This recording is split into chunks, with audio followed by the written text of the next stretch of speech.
So guys, yes, I'm talking to you guys before we even get into this video. If every single one of you guys out there can do me a small little teeny tiny little favor, leave a like, subscribe to the channel, do all that fun stuff. Guys, with all that being said, the question of the day is, do you personally feel like Cade Cunningham's draft stock maybe took a little dip after March Madness? Guys, this is just what I've personally been hearing from people in the comment section, from other videos, and just people in general. Guys, people are saying that Cade Cunningham's performance after March Madness was just unacceptable. And guys, in this video, we're going to be talking and breaking down, diving a bit deeper, doing all that about Cade Cunningham's performance in March Madness. Yeah, with all that being said, guys, it's going to get straight into this video.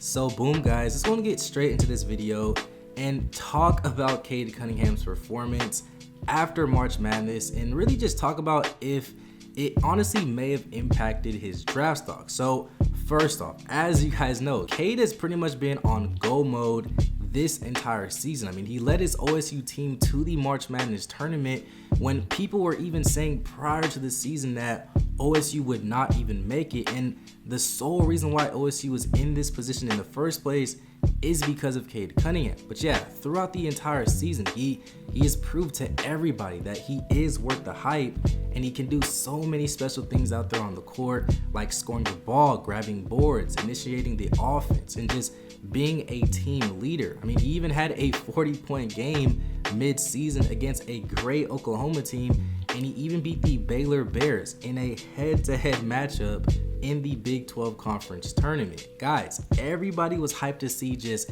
how Cade Cunningham would perform in March Madness, and he had a ton of expectations coming into this tournament. Now, fast forward to today. Guys, the Oklahoma State Cowboys are nowhere to be found, and they even fell short in the round of 32 after getting beat by the Oregon State Beavers. Now, the Beavers is a great team, no disrespect to them, but with Cade being the best player out there on the floor and having the higher seed, everybody believed that Cade was going to be taken over and it was going to be a breeze to pass this round. Now, you watching this video, you may be asking me, how exactly did Cade Cunningham play? Well, guys, honestly, Cade was not trash. He didn't even play horrendous. He just didn't have the game that everybody was expecting him to have. See, before we even dive a bit deeper into that Oregon State game, I want to talk about the game prior to that game against Liberty in the first round of 64. Like I said, Cade has all the eyes on him in this game and was supposed to be an even easier game than against the Oregon State Beavers. Guys, Cade finished with 15 points throughout that first game against Liberty, and man, guys, he was struggling from the field. Guys, the man finished with more turnovers than assists, and creating for his teammates is something that he has always been praised to be able to do. Even I thought that Cade was going to be a guy averaging at least 8 to 10 assists, but instead he's only averaging about 3 for the entire season. And guys, if we're gonna keep it a buck, I honestly don't think that people saying that he doesn't have the best teammates around him is an excuse, because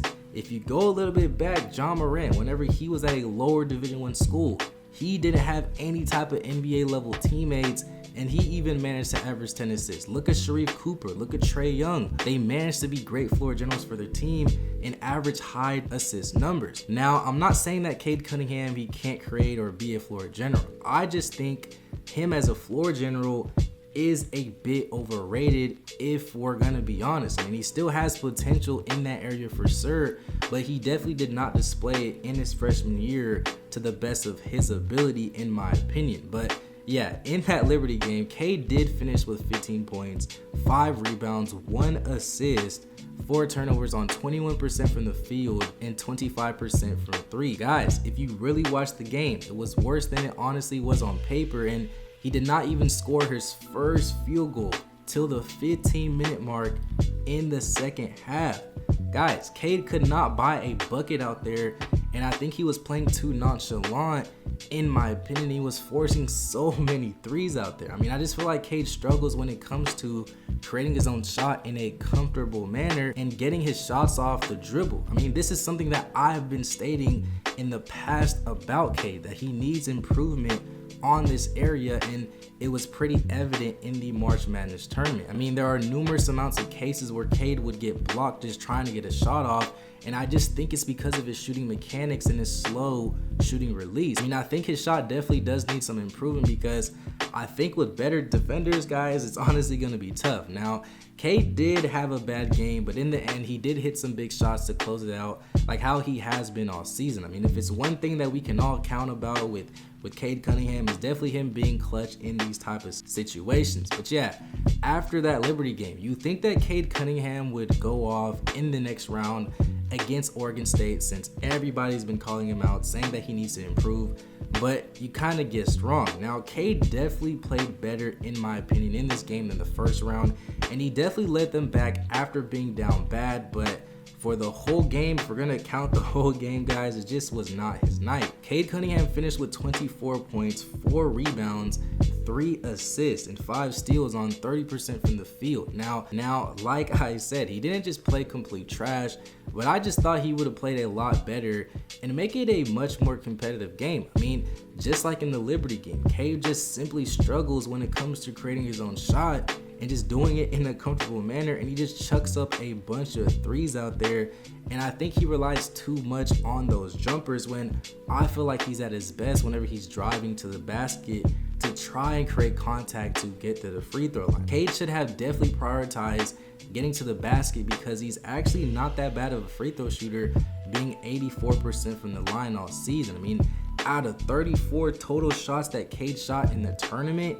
for field goals, guys, 19 of those were threes, and he only cashed in only 6 of those, and the rest were only 2 points and misses. Guys, I'm telling you, I don't know what it is with Cade Cunningham in the tournament, but it just feels like he could have played a lot better. Now, personally, I still have Cade Cunningham as the second pick in the draft, behind Jalen Green for sure. But I think that these are just some things to look at when it comes to Cade Cunningham. I mean, people just keep saying he's an all-around just perfect player.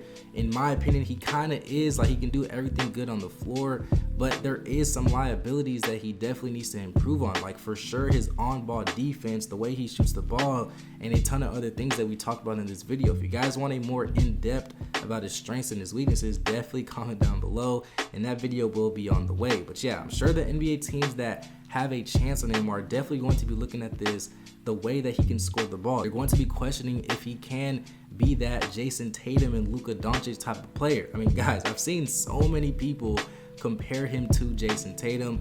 I don't know what these people are on, but they need to stop. Guys, Cade is definitely one of my personal favorite players to watch.